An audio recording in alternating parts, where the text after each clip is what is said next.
originally. It was lighter. We had 2.19, was it? 2 point something? Yeah, 2 point something. Over the whole course of the weekend, so I don't know about individual days. But they got 7 inches over the course of a weekend? Yeah. Wow. They had 4 on the east side, right along I-90. So we're all set to go? We're good. Okay, welcome everybody to our Friday weather discussion. We have a lot to talk about. We'll try and make sure we keep it within the framework of our 45 to 55 minute length. That might not be easy to do, but yeah, I don't think you'll be bored. And we have a special guest who's been mostly sitting around the last few days when he's been here. It hasn't had much to say or do, and that's Professor Lance Bosat from SUNY. So this morning I was in my bigger work office where it's kind of loud. It's got like an aircraft engine going on in there, and I'm working on some things for the discussion, and I come back into my other office, and there's Lance sitting there with his computer open, and I didn't know what time he was going to arrive, and he didn't know that I was in the other room, so it was kind of funny. But he was already busy getting ready to say some things about weather around the hemisphere today. So that's what we'll be doing. So I want to just give you a rundown of how I think this will go. We're going to begin by talking about last weekend's weather here, but not with any deep diagnosis, not enough time to do it this week the way the week's gone, but a couple of interesting things to look at and tantalizing questions to throw out there that might be worth pursuing. So we'll do that. Then we'll talk a little bit about the current weather and when we, over the continental 48 in our region, and then we'll move to the Bering Sea, which will also involve current weather and a discussion of pedigree about where things that are currently going on in the Bering Sea came from, and that's where we'll have a tag team. There'll be a little bit of Viz 5D, there'll be some stuff from the Hurricane Center and various other places as well, talking about what's happening in the Pacific Ocean. Okay, so that's kind of what we're going to do. If you've not come to our discussion before, it's only second week of the term, it's not a lecture, it's an interactive discussion, so you don't have to raise your hand, but if you want to get somebody's attention who's in the front, maybe that helps, especially if their vision isn't very good like mine, that can help, but it's a free exchange of ideas is what we're doing, okay? So Pete, you don't have to do anything. I want to first show some stats about what we had from last weekend. Everybody knows it rained pretty hard last weekend. First time it's rained hard here in a long time. And it was reasonably well forecast. I think even though the total amounts were exaggerated compared to forecasts, we all knew that from about mid to late day Saturday through Sunday into Monday morning, we were probably going to see moderate to heavy rain, but at least persistent rain. And sure enough, that happened. So here's a few of the notable results of that event before I show you a couple of things about how it looked.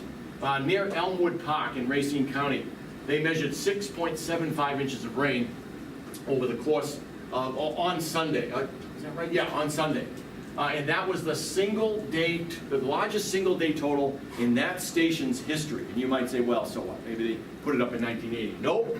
May 1st, 1896, wow. Okay, in the second Cleveland administration. Okay, so that's when that station went up, and the prior record was broken by almost 2 inches. Oh, wow. It was 4.8, and that was recorded April 5th, 1947.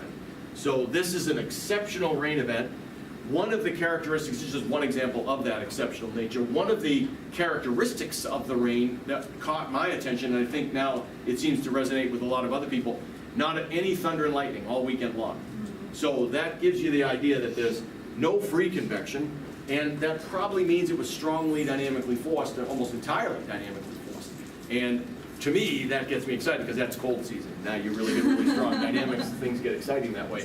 Mitchell Field broke its all-time September single daily record, what do they have? 7.8, it's over here. 4.78. They broke it by nearly half an inch. My son and I were at the ball game on Sunday, and we stupidly didn't alter our routine. We parked about 1.5 miles away and walked to the stadium to not pay anybody to park. And both ways, of course, we were soaked to the bone. But there's something fun about getting rained on when it's 60 degrees. It's not so bad. And so anyway, you know what I mean? If it's 58, or I mean, if it's 38 or something, you get hypothermia. You're stupid to do that. But if it's 60, you're just careless. Yeah, I call it careless. Yeah.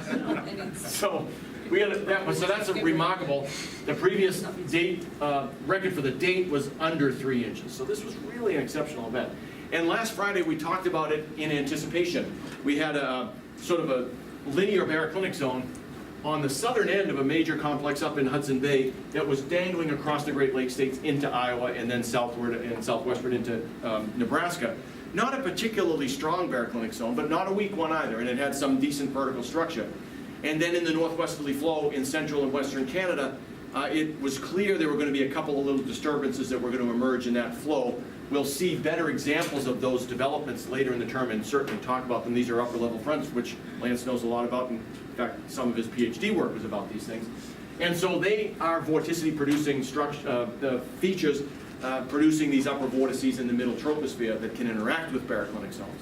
Pete, I think now we're ready to see that fantastic satellite view.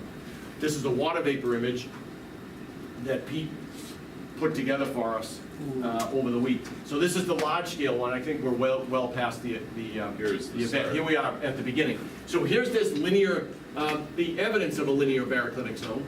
This Right. is what we're going to be focusing on. And we're going to see Line features right here. emerging out of this northwesterly flow. It's not this one. It's still So pretty it's staying linear. We're into the early part of the Greenwich day on Saturday here. This is something That's the you might one, keep yep. an eye on. So watch Or it this. might be even this one. No, I think it's this one. Is it okay? Watch this thing come down. And the closer it gets to this baroclinic zone, the more leaf-like that structure is going to be. There it goes. Little bend in it. And this becomes the development of that substantial rain event. And so that's a small-scale feature emerging out of the northwesterly baroclinic flow. As I said, there's really good reasons for why those things develop. We won't spend that much time on that today, but we will at another time. And then all you need to do is, this is exactly like what you talk about, how perturbations seeding a particular environment will turn into major instabilities, major disturbances. This is a beautiful example of that. I feel like we were talking about that last week in the forecast, that there was like just Exactly a little right. wave up there, and you're like, Yep. watch this thing, this is. That was the because of thing. weather. We were waiting for the interaction of those two. And this is a data sparse region, so one in an anticipatory posture doesn't know for sure if you're going to resolve everything well in Yellowknife, Northwest Territories, or wherever these places are called. But it was, those days seem to be gone. You really get these things well resolved. So there it is, sagging southward, coming across the Dakotas So that, stealthily. that and thing is then what caused boom. all the rain? Yeah, and as I said, I apologize for not having the diagnostics ready. We'll do it another time. But what it was able to provide was, here's the upper vortex structure, and then the differential advection of that vorticity is what produces the column ascent, stretches the column to the east of it, and then develops this cycle. And at the same time produces clouds and precipitation, so you get it all happening all at once. Pete, do you have that other close-up one? Yeah, Midwest. This one's cool because it's even more stealthy. You don't see the disturbance coming. It's a little bit different complexion to the picture, but it shows the same exact thing. So your comment and question is an excellent one. How does this interaction really develop into this major event? It's well worth spending some time thinking about that, but we're distracted by the Bering Sea today. We'll do it at a time when there's a more Here it boring comes. Friday. Here it comes. Look at that. This feature feels no influence yet of this thing. So proximity matters, and the presence of this linear baroclinic zone means there's vertical shear here. And if you put a vortex in vertical shear, you start to produce ascending motion to its down shear side. And look at that development. And then it becomes interactive. Then the clouds and latent heat release, we'll talk about this today with the Bering Sea thing, that changes the complexion of the downstream flow, and in conjunction with the upstream flow, changes the whole nature of the divergence distribution, and you get a major development. One of the other characteristics before we leave this event, that looks like a major storm, right? Sea level pressure disturbance was 1,014 millibars, and it struggled to get there, just south of the border into Illinois on early in the day on Monday. Despite that, it was gusty on Monday morning, and the gusts were kind of an odd character. They had 30 to 40 second durations, if you might remember that. When the wind got gusty, it stayed at a constant speed at that gust for about 30 seconds. And that suggests to me that what happened was the column was just made absolutely moist neutral. And we're still raining, and so high momentum parcels or collections of parcels were just thrust downward for whatever reason. They're back behind the center of the upper disturbance as it passed to our south and east. And that was enough to just occasionally usher high momentum air down in a giant chunk. And you'd feel it for 30 seconds, and then it would dissipate because it was gone somewhere else. So different from sort of a sunny day where you get convective gusts that'll be much shorter duration but much higher frequency. So very interesting in many, many aspects. And don't even get me started on all the little swirlies. So beautiful. when you get a shear line, they cannot maintain their integrity. They just get bunched up into little vortices. So again, apologies for a very brief look at this thing, but I hope one that tantalizes you the way it does me. I think there's a lot of things we could think about in the future about analyzing this event. And imagine if it were to happen in January, where you have some sort of weak, you don't usually have a weak baroclinic zone, but it does happen. A weak baroclinic zone, stronger vortices emerge in northwesterly flow in the midwinter. And when they interact, you can get a major snow. It's not that it won't be well forecasted, those days seem to be gone, but it will be a major rapid development event for heavy snow. The conditions will set on really quickly and they'll last, like we saw, more than a day if you're in the right position. So this would have been a major snowstorm if it had happened in like January with the same conditions. Oh, it would have been. If you change all of that liquid equivalent that we got to even using an 8-to-1 ratio, or 10-to-1, or 15-to-1 ratio, we're talking 20 to 30 inches of snow. It's never happened There here. wouldn't have been that much water in the air though because of the cold. That's a good point. Yeah. Still, That's a it good would have point. been very effectively converted to snow. One of the very cool things about September, October in the mid-latitudes is, even aside from what we'll talk about today with respect to the interaction of the tropics in the mid-latitudes, is to think that when the cold season begins to impose itself on us, the dynamics get stronger. And it takes a while for the thermodynamics of summer to disappear entirely. So we're talking 6-7 grams per kilogram of water vapor available even in Alaska today, in the lower part of the boundary layer. And here we were in probably the 8 to 11 to 12 gram per kilogram range ingested into this beast. And so that's, like you said, it'd be easy to convert that into a lot of rain. And that would be smaller in the winter. But the conversion process would be more dynamic, so it's a trade-off. This is the accumulated. This is the accumulated precipitation. Just let it run through once or twice. It's just And you know more about how it's done, Pete, than I do, so maybe you should. It's a radar estimate. There's an algorithm with the different NEXRAD radars where they estimate how much rain fell, inches on the right-hand side. And the different radars reset at different times, so that's why you'll see different of them go away. But And this is in the 6+ range when you yeah, get red. the oranges Almost are 7. over 5. Radar estimated. So And then they start showing up, these are like 6 to 7 inch totals, that's over 7 radar estimated. The Rock River's down there, there's all kinds of places where they had substantial rises in river levels, and flash floods were all, warnings were all over the place. And again, as I said, a couple of days in advance. So it wasn't as if this was a surprise. I think the degree of it was a surprise. The presence of this event was not that surprising, which is a testimony to the last 75 or 100 years of effort by a whole bunch of people. It used to be, you'd never see this coming in 1930. Never.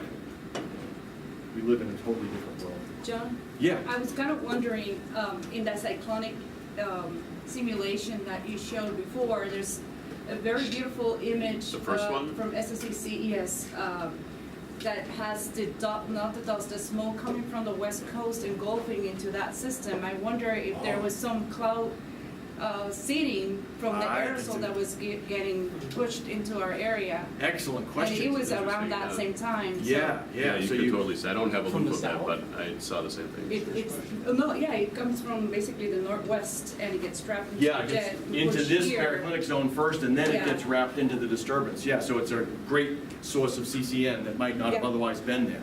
And it was warm enough that you probably have a lot of cloud droplet formation, maybe not so much ice in early September as you would later on. So that's a really good question, Myra, really good question. I wonder about that.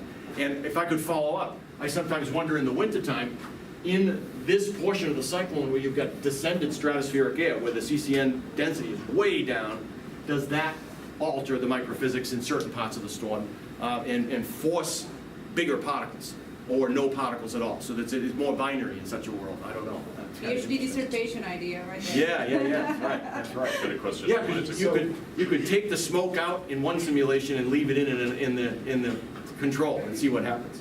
Was there a question? Oh, yeah, I was just saying, I'm not familiar with what type of remote sensing we typically have going on over the building, but would there be anything we could use to diagnose that potentially? I don't know either. Yeah. I'm sorry, I can't I say. wonder if that, what's that, the Erie Vago, if the Erie would show that. Yeah. Oh, maybe, Yeah, up to 3 yeah. kilometers, right? Yeah, well, we have the Or so. HSRL, right? You can get some information about the backscatter of the aerosol in the area, but I guess we will have to do modeling or something like that. It's relatively a large system, so. Yeah, that's really John, I interesting. have a quick question. Yes, sir. To what extent do you think the strong cold convection, which is quite evident, on the west side of this, as it developed, improve the Laplacian potential for forcing. Yeah. I suspect, this, I think you're referencing one of the two terms in the Upstream, traditional yeah, Omega equation. yeah. So you've got, Lance is wondering about the cold advection, and if you have non-uniform temperature advection, that is the mechanism that can help to force quasi-dystrophic vertical motions. Yeah. So column squashing on the western side, column stretching over here, and the combination provides you Yeah. maybe your gustiness. Strengthens the northwesterly That's double right, wind, that's which right. is the affecting wind of this. That's right, Yeah. very good point. And in fact, and it's in the vicinity of the vortex, and so you get a feedback that can really work to the advantage of further development. One of the other intriguing aspects of this is how come there was no surface development with all of that vertical motion going on? That's something for another day. We don't know why that was. Maybe there was a low-level stable layer and you couldn't move the air near the ground or something. That happens in the winter, but it doesn't usually happen in September. Okay, so let's move, Pete, to a short description of the current weather, and then we'll go out to Alaska. And I'll let Lance take over there.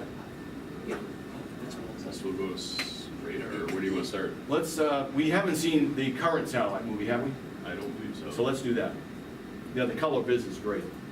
We might see some of the smoke that we're referring to.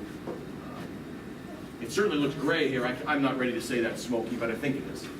This one right here in the Sierra looks like a point source. Yeah. Yeah. So there is definitely part of the smoke field there, and then it's spread and diffused as it moves downstream. We've seen this for the last couple of Fridays, and then on our Tuesday and Thursday discussions, it's easy to see the smoke all over the place. Here's a smoke plume. Look at Yeah, that you can one. definitely, at the early, Right very across early. the middle Atlantic, out to the Atlantic, and across the Pennsylvania, parts of Ohio, some down in North Carolina. So this is all from what's going on out west.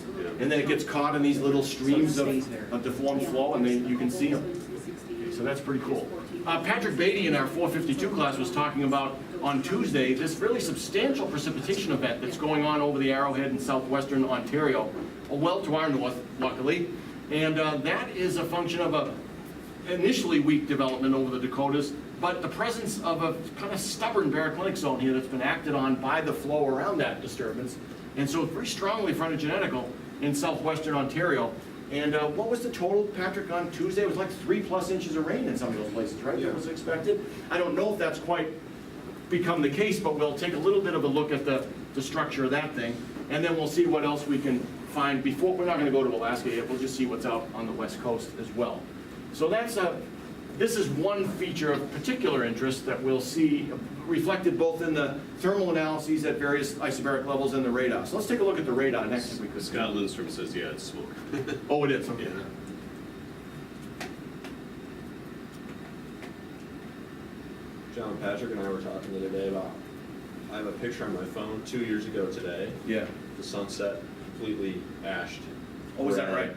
And I was thinking, Patrick and I were talking about how, every few years, I bet September Yeah. will look like that Yeah. every day. I think that's right. And We'll just get used to it. And then, from what we heard on Wednesday afternoon, maybe it'll move up a little bit. It'll be later August instead of early September, because the fire season seems to be coming earlier, for reasons that are related to other climates being massaged by our dependence on oil. Here's some of the reflectivity. Of course, some of my Canadian colleagues told me once, they don't have a really nice network of radars in southern Canada because nobody lives anywhere north of about 200 miles from the border.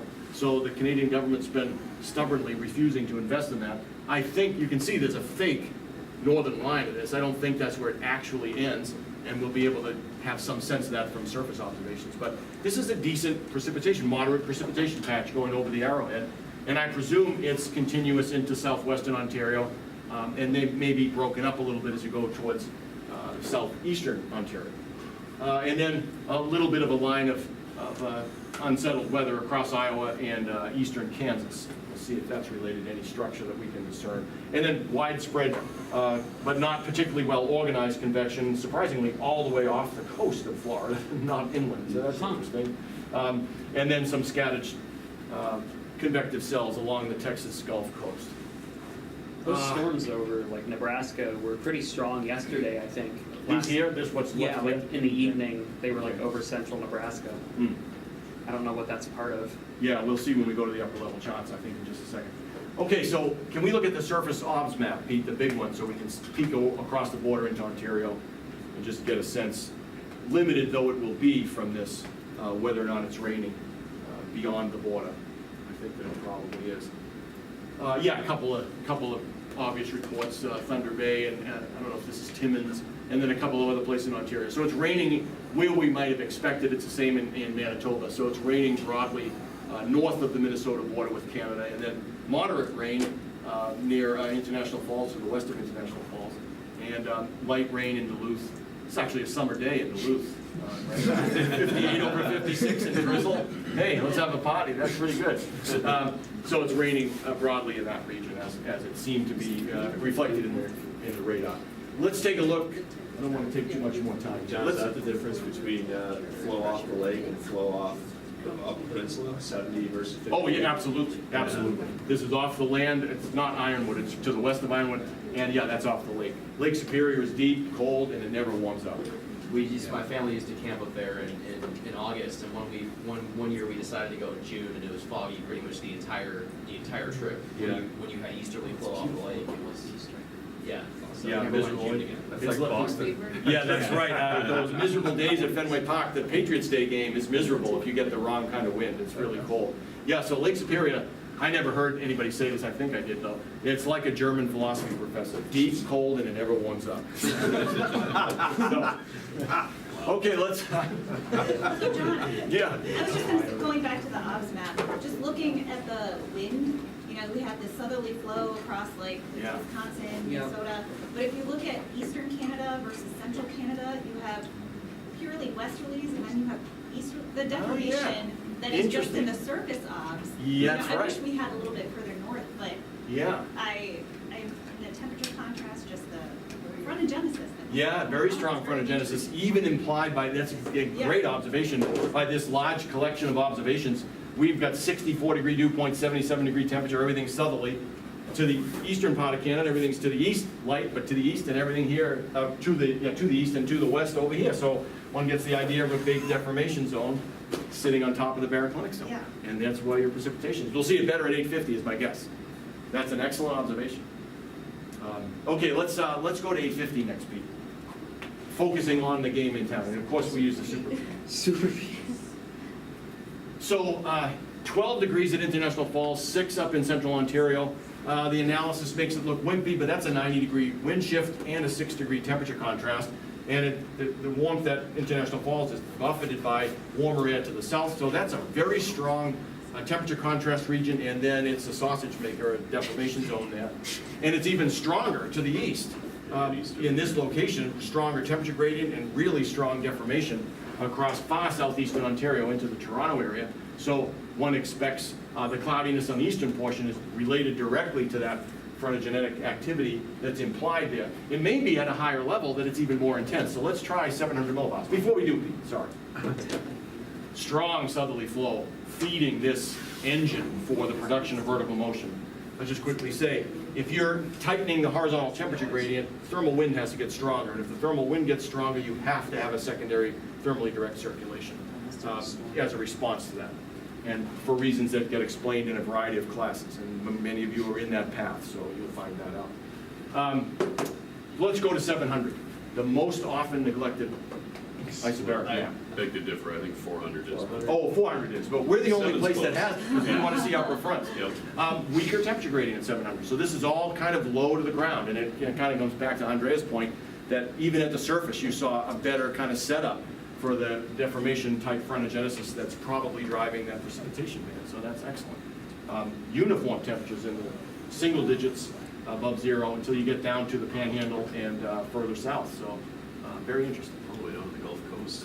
And how about just the 500 millibar map? And then maybe 300, and then I'll turn it over to Lance.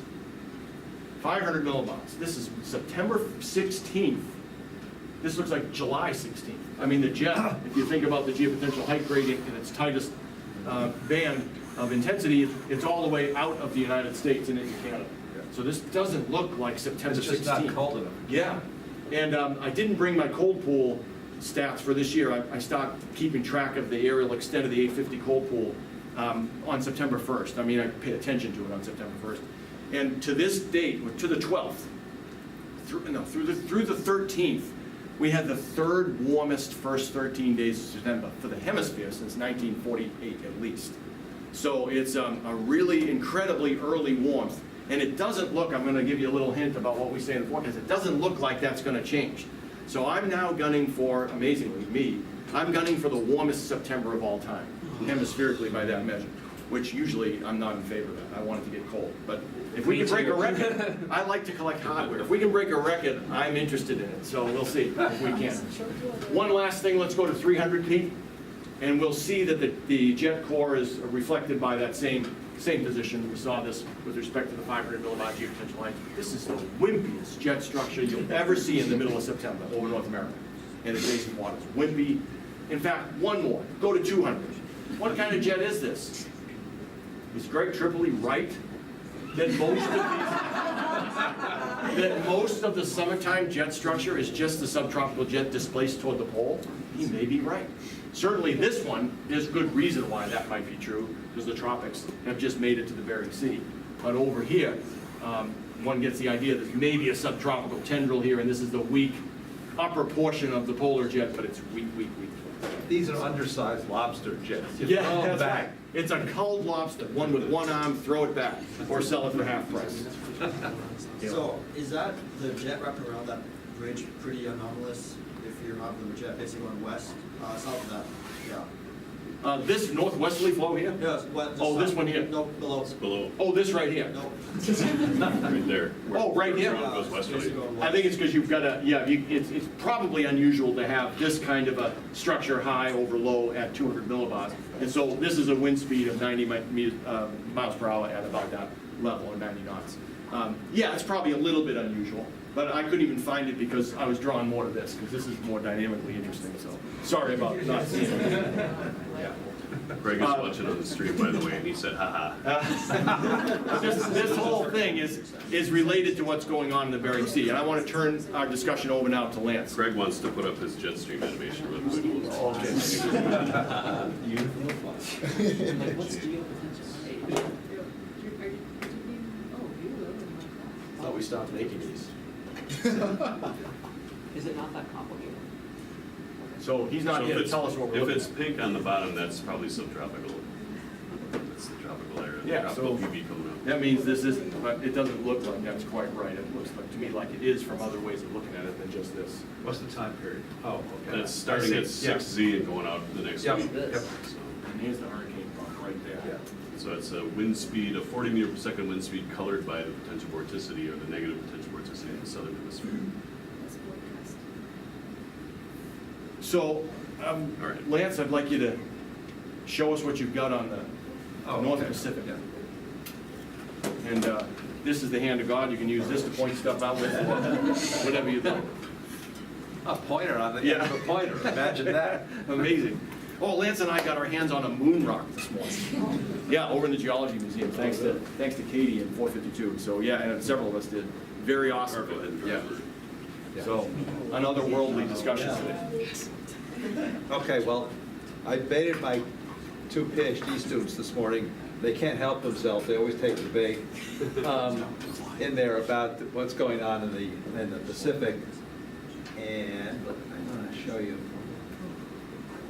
here. Tyler Light. Can't get this into the, there we go. Tyler Light grabbed Tomer Berg's density map for tropical cyclones in the Western Pacific to point out that, and then Tyler pointed out that, well, this is Merbach through here, which is bombing away, coming up towards the Aleutians, and John's already alluded to that. But Tyler made a very, I think, very important insight in this little post to me. He said, when you have given that these TCs that go into higher latitudes have lots of potential to produce downstream baroclinic development, then where will the ridge set up and the trough set up downstream when you have the TC on the eastern edge of the distribution and through here? This will impact where the ridge will set up. And this might, since it's this far east, the trough may not be in the western part of the United States, as was sort of thought about maybe 5 or 6 days ago, but maybe be more in the central part of the United States, because the the impact of the recurvature and the extratropical transition in Merbach is further to the east. So he made that point. And then this is then from Heather, my former students, Heather Archibald's paper, the paper we had in 2013. In September, these are the tracks of all the TCs. So you can see it's primarily west of the date line where you have the main cluster coming out of the tropics, recurving and going into higher latitudes into here. And let me go back one so you can see relative to that track, Merbach is at Just about the date line. 160, 170 east. So it's on the east side of the historical tracks of the typhoon, which confirms that density map. So Merbach is in this range in here, 160 to 170. So you can see it's well east of the main track. So part of any map discussion or any thinking about the weather is situational awareness. And so this is an example of situational awareness. And one of the things I've trained myself over the years to do, and I try and get my students to do, is to think in terms of standardized anomalies. When I'll look at a weather map and I'll say, oh, that's +2 sigma. And so just feeling to see what the likelihood, the rarity of a particular event is in there. So I think that's a very important part of any kind of map discussion, perspective,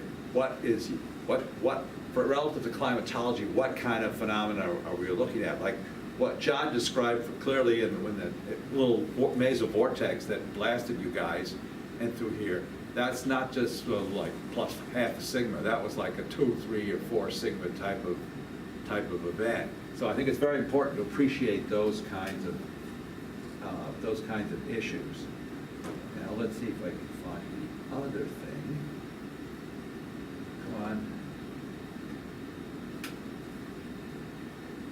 Okay, so, I want to introduce, how many of you guys pay attention to Digital Typhoon? There are a few people in the room who know what Digital Typhoon is. It's the best tropical cyclone website out there, run by the Japanese, but they have a lot of good stuff on it in there. I wish NHC had for the Atlantic tropical cyclone, something like this. But here's the best track map. Whoops. You have a pointer end of the pointer, in through here, and you can see the lifetime of this, but it's down to about, it's not particularly intense, about 965 millibars as of now, but there's the history of the storm, and the colors coincide to the scale, oops, hidden on the right there, the depth of the storm. And so, one of the things, you can see inconsistencies in the data. If you believe that it was plateaued like that, that's an artifact of the data, of the observations that they have, and so on. But you can see it's been a gradual deepening southward, and you can see the wrap up. There's an eye-like structure in there, and the satellite snippets of the satellite imagery, but there's not the real concentrated, wowzer type of Cat 4 or Cat 5 kind of disturbance. But nevertheless, you can't, when a TC gets towards higher latitudes, a Cat 1 storm or even one that's even started weakening can still produce very important tropical mid-latitude interactions, or even with a polar flow. So you can't just base your thinking about how a TC is going to interact with the mid-latitude flow based upon what the Cat number of the TC is. That's a fool's gold mission to do that. Okay, now I can find let's see, where's Alicia's maps? All right, so if we go into Alicia's maps, let's see, what am I on? Deprog DT. Okay, I don't want to be on Deprog DT. Old fingers, by the way, take a while to get to function. All right, so let's go to the North Pack. Where's North Pack? Right, second one, there we go. Oops, it doesn't went away because I screwed up. All right, so if we this is from the 0Z to the 16th, and this is Alicia Bentley is now at NCEP. She was a PhD, undergrad, grad student, got her PhD. at University of Albany. She's been co-advised by Dan Kaiser and myself, and she's just a ball of energy and just a remarkable, very, very fortunate to have had her as a student for that number of years at Albany. And now she's doing great things at NCEP, and I've told people, and I'll say it here, she's going to be running the doggone place one of these days, and it'll be in good hands when she's running it in there. So if we go back to, I keep wanting to think of the Sherlock Holmes story, Murloc. It's not Murloc, but I'm going to use Murloc as a synonym for whatever this, because Murloc is on my brain at the moment. And through here, but consistent with what John, when I look at this and I say, this is mid-September, where's the baroclinicity? Exactly. Yeah, it's just not there. The jet's up here near 60 North in Eastern Asia and through here. So from a science point of view, here's a thesis project for somebody. In there, what will TCs recurve at a higher latitude when the jet is further poleward in the fall? And will the TC season extend further into November, for example, while there's still a lot of tropical air?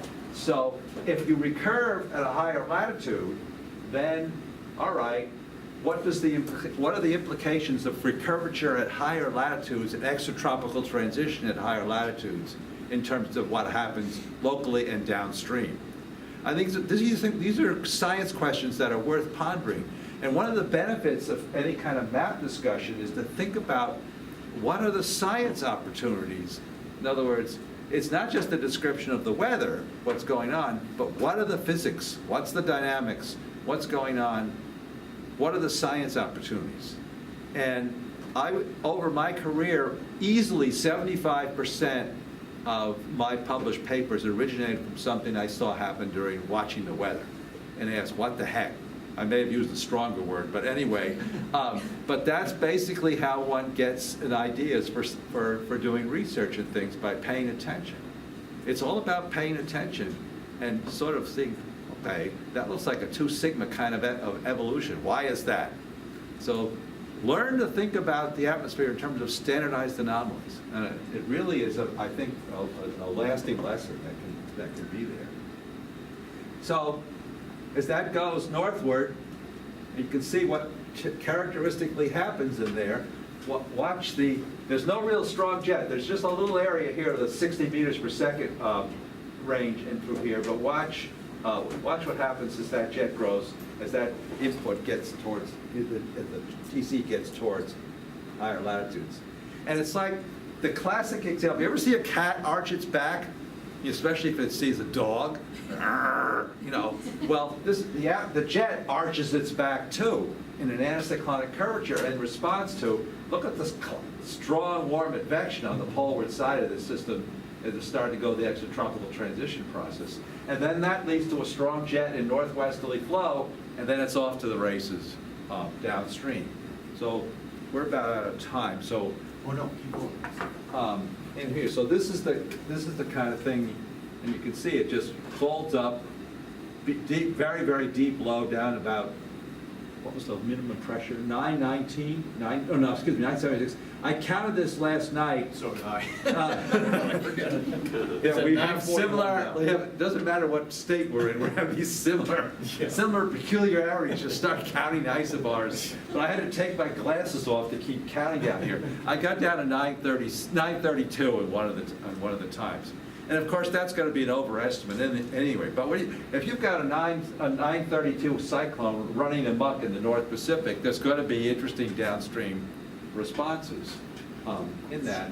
And you can see, as it approaches, the ridge develops, then re-amplifies in response to another little feature coming in through here, and leading to a trough off the west coast down into that position. So these are things to watch out for, but I want to show you one last thing before I'll shut up. That is, Alicia has, if you look at the coupling index in low pressure areas, in through here. So the coupling index is something Gary Lackman and I put in a paper in 1995 And what it basically is the difference between the 850 millibar equivalent potential temperature and the temperature on the dynamic tropopause. And so negative values of the coupling index indicate the potential for the atmosphere to really go bonkers. You have deep instability. And so the coupling index, when you get to the light pink in through here, it's negative. And so what you see on that, you look for areas where, first of all, what you can see, what I find fascinating about this is the handoff. We go back into here, and this is what day? This is the 13th. Into, what was the date of the rain? Our day was the 11th. Yeah, okay. All right, so you can see concentrated, there are these vortices in the tropics. They don't have to be tropical in the hurricanes, but they can be running around. They're basically isolated PV anomalies, but you don't see anything real cold. But you see these features here where you get these PV tails that extend into the tropics. So in effect, what a PV tail does is tickles the tropics. And when it tickles the tropics, sometimes vortices break off. See? That now breaks off. And now you have where does cold lows come? In the tropics. Where do they come from? The southwestern end of PV tails, and they fracture off. So then, now you have a ticking time bomb. You have a PV anomaly, cold core PV anomaly in the upper troposphere, moving over progressively warmer and more moist air as it gets into the tropics. And interesting things can happen when you have that kind of situation. There they are. You'll see them. There's one event in through here. There's another one breaking off. Watch what's going to happen here. This is on the 16th. That breaks off. See? Breaks off. Following right the script in Brian Hoskins' playbook in there. And then it's isolated. And then what does it do? It gets it absorbed ahead of the next trough. So it's like we're handing off the bottom end of the PV tail from one trough to the next trough upstream. So then the air gets pulled back into the mid latitudes. This kind of process goes on all the time when you look at this kind of analysis. And one of the things you look for are any purple areas or light areas shaded up. Okay, see there's a little bit right in through here on this PV tail, a little area right in through here. So indicating the very unstable air in there. That breaks off. And where's that going to go? It's just sitting out there. We're out to the end of the forecast range of 92 hours. But again, these PV tails and these critters, these PV critters that break off on the end of these tails are very important meteorologically, especially when they come back ahead of the next trough. These are the kinds of features. But if you look at the conventional maps, like a standard 500 millibar analysis, you aren't going to see them. This is another why PV thinking is very, very important. So the coupling index is shaded. The PV, the gray is the PV itself, the layer being the 3 to 200 millibars, and the shear is in through here, 850 to 200 in the vectors. Between the vectors, so that gives you an idea of shear is very important for non or tropical systems, or whether they're going to form or not. So you have all that in this one map, and so I just love looking at these kinds of things. But I'll stop. Great, thank you, Lance. I certainly echo all the comments Lance made about the value of looking at things from different perspectives. In fact, in that spirit, Pete, if you don't mind, let's drive through a little bit of the Vid 5D. I took an old simulation, compilation of GFS forecasts from initialized 0Z on the 14th because I wanted to see, now you got me thinking Murloc or something, but Murloc separate from the upper level disturbance that invades from the north. So let's do the mean sea level pressure first, Pete. I think I've got it so that it's only 1,000 millibars and lower. It was right there. There you go. Just press. Oh wait, there it Mean is. sea level Yeah, pressure, yeah. yeah. So there's Murloc at 0Z on Wednesday, and it's only 1,000 millibars. It was only ever a Category 1 storm, as Lance mentioned. Let's just click through this a little bit, Pete. I think it's every 3 hours. Is that right? Yes, every 3 hours. Get the trajectories off for now. I don't want to spoil the surprise. Let's take them off just for the moment. Great. I didn't do that earlier. We'll go back to slice. And then just step through. So there's our tropical cyclone. There are a few extra tropical cyclones here because, as Lance pointed out, the barochronicity is confined to about 55 degrees north and higher, and there's one of them. But let's just go ahead and watch what happens there. 1,000. Oh, what's this? Okay. Oh, they seem to be related to each other. Oh, they stay related. Uh-oh, something's gonna happen here. And we're now at 1,000 millibars, these are every 4, so 1, 2, 3, 4, 5, that's 980. And they're gonna keep on sprouting out of the ground. This thing's gonna go wild. it's like merging. And that's the feature that we're talking about right now in the Bering Sea. It's, down in the 940-ish range and maybe gets deeper than that. And then it rapidly decays when it goes up past Sarah Palin's backyard, from which she can see Russia. So, let's now add a couple of other interesting things. Go back to the beginning if we could, Pete. Maybe we'll look at Theta E in the lower part of the troposphere. I believe I had it at about 2 or so kilometers. And so there's Murloc, whatever it's called. There's the Warlock. So let's go a little bit. This is every 3 degrees, Theta E, from the GFS. So the forecast from the GFS. Keep on going. You can see there's a kind of a maximum Theta E in the middle of that, just like it should be in a hurricane. Very different from the extratropical storm. That's like a warm front and a cold front. Let's keep on going. And then this is where we started to see some other kind of development. The trailing cold front from cyclone number 1 in the Bering Sea is available baroclinicity to be ingested perhaps as things get interesting in this portion of the basin. Let's keep going. Well, son of a gun. It appears that it does get ingested into the storm. Keep on going. Wow, who would have guessed? And then somehow some new warm front emerges or cold front emerges, and if we took the old cold front, made it a warm front. The atmosphere doesn't care what you call it. It's just a region of temperature contrast. That's all that matters. And so we can keep on going. We'll just go a little quicker on these, and then we'll see, suddenly it starts to look in the Bering Sea. This is now on Friday, just a few hours ago. It starts to really put itself together as an extratropical cyclone. Here's the cold front of that cyclone. There's the warm front. Is the beginning of an occluded thermal ridge. It looks even better in the next couple of moments. Or hours. Mushrooms, the sideways mushroom. Yeah. Yeah. Oh, yeah. Yeah. Right there is great. Look at that occluded thermal ridge wrapped right into the center of the storm. But notice, if you can, it's hard maybe to see. We'll see in some cross-sections in a minute. Theta E maximum, right, coincident with the cyclone. Never sheds the tropical characteristics that it brings to 60-something degrees north. Yeah. And like you said, Pete, it's like a hammerhead of Theta E going one way and Theta E going another way. This big bulge of high Theta E is spread out. T-bow. And that's exactly what happens in the trajectories, which we'll show in just a minute. Incredible. So I think I have a cross-section. You go back a couple of clicks. I think one more ahead now, sorry. A couple more ahead, right there. I think I have a cross-section of Theta E that I want to show you. That's right through that occluded thermal ridge. If you tilt that up, we'll see what that structure is like. So here's the occluded structure, right, Posh? That's a pretty dramatic occluded structure. It even maybe has a couple of different boundaries of temperature of high Theta E air. So I chose 309 Kelvin to be the surface that I wanted to show you in the isosurface of Theta E. And I colored it by pressure, so let's get the cross-section out too, Pete. Maybe it takes a while to come back up or something. Oh, right here. I guess I chose 312. And then I colored it by pressure, so let's take a look at that. Oh, the color isn't so good. I wonder what happened. It's a little too red, so let's move it to the blues a little bit if we can.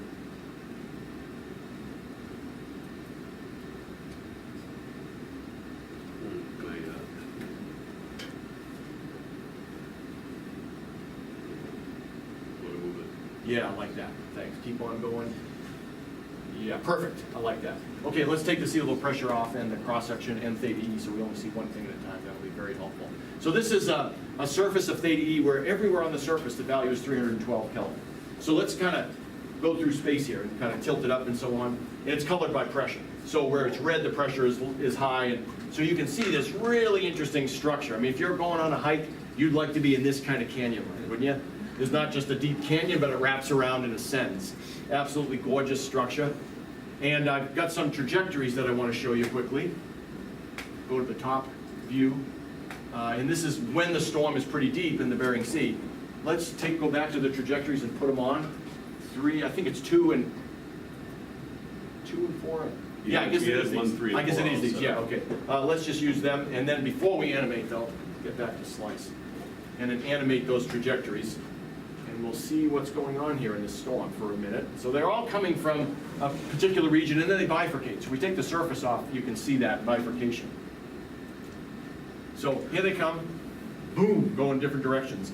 We only are looking at a plan view here, so we have no idea about the vertical direction of these. So let's tilt it up and take a look.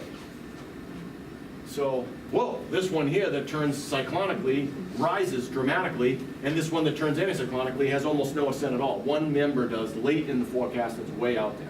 So let's maybe stop when we get to the top of that ascent, right about there, and then go back to a plan view. Let's see where we are cyclone-wise with the sea level pressure. Oh yeah, this makes sense, doesn't it? This is where the air is ascending on the northwest side of the cyclone. I can't show you because I don't have it all prepared, but that's in response to PVA by the thermal wind. And this is what's been called the trowel trajectory. It turns around cyclonically, produces the cloud head on the backside of the storm. This is more, not really a warm conveyor belt trajectory because it never rises. But this is what produces that theta E hammerhead. If we look at the horizontal map, look at that. Go back a couple of times, it's more obvious. Look at that, isn't that great? So this is the hammerhead we saw in the theta E, and this is just pushing this region of high theta E forward and equatorward and anticyclonically. And we've got air ascending on the eastern side of this disturbance. And look where it started. It started way down here in the tropics at, if we tilt up, Pete, we get an idea of what height we were at. Something on the order of, since theta E is at 1.82, this warm, moist air is down in the boundary layer. It's a tropical boundary layer air, 6-8 grams per kilogram. That's being thrust into this extraordinary updraft and producing all the cloud head on the western side of the storm. One last thing I want to show you is, let's get rid of everything that's on here for the moment. It gets to be a little busy. Thank you, Pete. You're an excellent driver on this. It's just amazing how good you do this. Let's take a look at the PV isosurface. I think I've colored that. Yeah, okay. Let's go back to the beginning. Even this color didn't survive the translation. So let's modify it a little bit so we see more of the topography. If we can go here, Pete, and close that one because that's theta E. And let's get the PV color bar up so we can do something with it. I think I like the value. That's okay. So we just need to get the color bar up. I think you use the right mouse button, don't you? Oh, yeah, sorry. When you're in there or something? Yeah, okay. And let's just, I think you got to slide the whole thing further to the reds. Yeah, and then we start to see some structure, okay. That's good enough. And let's tilt it up just so we get an idea. This is at the beginning, 0Z on Wednesday. So and this is 2 PVU, 2 potential vorticity units. This is an interesting feature, and there's just a whole bunch of stalactites sitting there. And if we go, well, don't have to change it. Let's not change it. Let's go back to the top view. And then put the sea level pressure back on there if we can. And I think yeah, so here's the hurricane, or a tropical storm. Here's one of the lurking upper disturbances, quite far separated from it at 0Z on the 14th. Let's just step ahead and watch these things evolve. First of all, you can see the PV, we'll see it when we go back down there in a minute, the PV structure of the hurricane. Here's a deep fold. So let's take a look at what that structure looks like when we tip it upside down. What is going on there? So this is a very conservative value of PV to look at to understand what's going on in the tropical cyclone. If you were at 1.5, it's difficult to get it on Vis 5D, but 1.5 or 1, this is a cigar-shaped PV anomaly. And it has a long history looking like that. That is the signature of a tropical cyclone from this perspective. This thing is not a tropical cyclone. This is an extratropical trough that's finding its way to the tropical cyclone. Let's just click a couple times forward here, Pete, in this perspective. They get kind of together, right about there. Now let's go back to the top view. The action of them getting together is what drives this development. And very steep tropopause and a local hole in it, just about right there. And downstream, down shear of that particular location, where the tropopause is steeply sloped, you're going to have a jet. And a jet is a signature of, you can even put it on, put the speed surface on. I think I've got that saved at 50. Where is that? Yeah. So if you tilt this up, this is a 50 knot ice attack, but look at how it's wrapped around this whole PV cigar. That's strong hurricane or former tropical storm winds. And wherever the tropopause is steep, you have strong winds. Wherever they're strong, you have pretty decent vertical shear. And if we go back to the top view, if you have strong vertical shear in this location and a strong vortex, you have forcing for vertical motion in the extratropical atmosphere. And it drives the development of this particular event. So let's click a few more times ahead here, Pete. And look at, for a moment, go back one and take the winds off. I think you can see all the way through to the ground. So if we tilt underneath, look at that. That is awesome, okay? That's a 2 PVU cigar. That's a lot of potential vorticity to say, please boundary layer, make that continuous all the way to the tropopause. That's not easy to do. And this is an extraordinary development that's going on. And I say, it never sheds its tropical characteristics. Let's keep going. We're all the way into Thursday night, so we're only a few hours past that now. Can we go back to the top view, Pete? Sorry, I meant that. And look at how that deep, almost all the way to the ground spot in the tropopause is right near the cyclone center as it gets more and more intense. It's even more dramatic here. This upper feature gets better and better organized. Let's tilt it one more time. Yeah, look at that. The thing itself is even twisted. It's like Pretzelville. There's so much rotation here that even the PV feature is getting twisted in its structure. You can rotate around here, Pete, and get a couple of views of that. Look at that. So here's the upper mid-latitude tropopause trench. It's connected to the PV cigar of the former tropical cyclone, and they are dancing. And the dancing is forcing air to leave the top of the atmosphere. Go back to the top. And the air that leaves the top has very high theta E and low PV, and it builds an enormous ridge here. And this is what Lance was referring to on Alicia's maps. This is also a PV trench, and that's the jet in the northwesterly flow that's going to probably conspire to produce this cutoff off California. So all of that is instigated. All of this massaging of the tropopause is instigated by these two things finding each other, like strangers in the night, literally. They don't know. They don't have any sense of being able to do it. Here's one of those little Lance features too. They have no idea what they're doing, but they find it anyway. Click a couple more times and we'll be done. Unbelievable. All right, we got one more flip.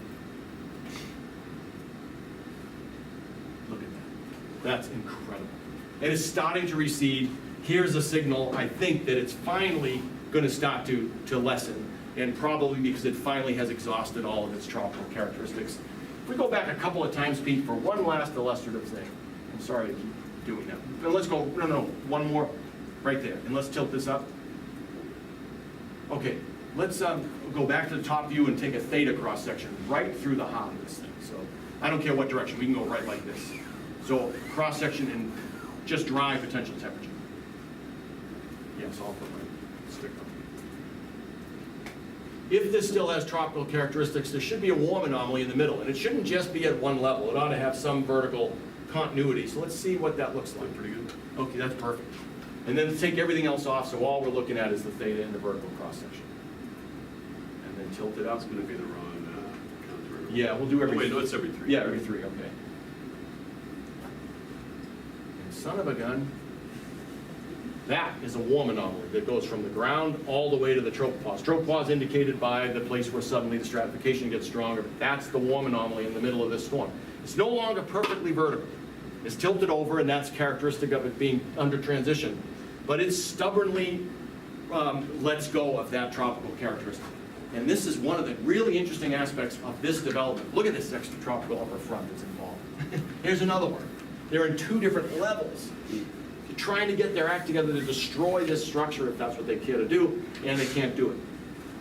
Pretty unbelievable. So, Ian. So does around the 327 Kelvin line, does the thermal vorticity change sign there? I don't know. I'd have to think about your question. It's a good one, but I don't know. I'm thinking if you had negative thermal vorticity, so it's getting more anticyclonic with height, but then all of a sudden it has to flip.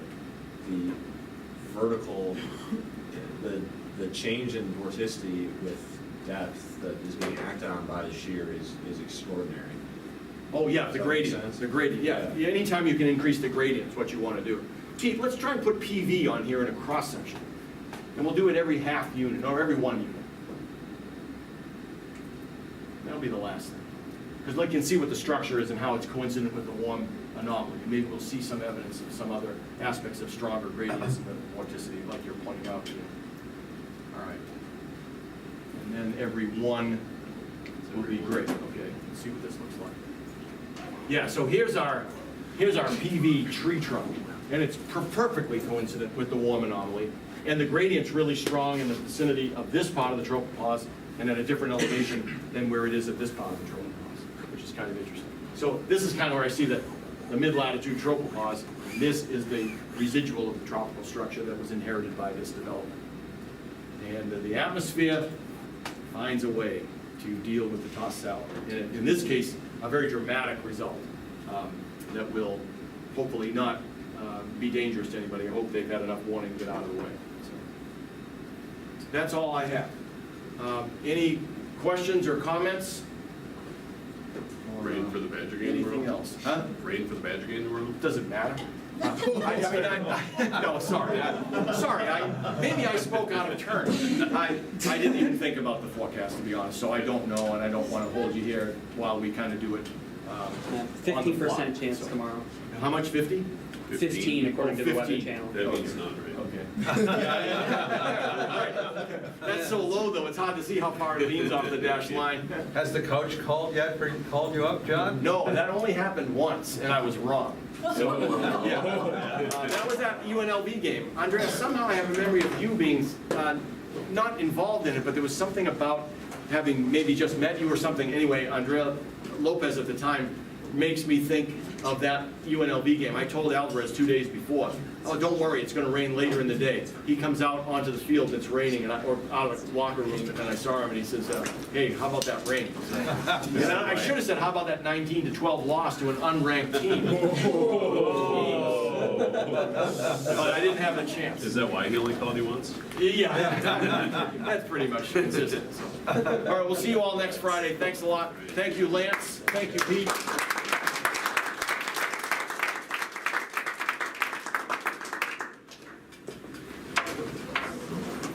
They're saying all those fascinating dynamics were created by a tropical cyclone.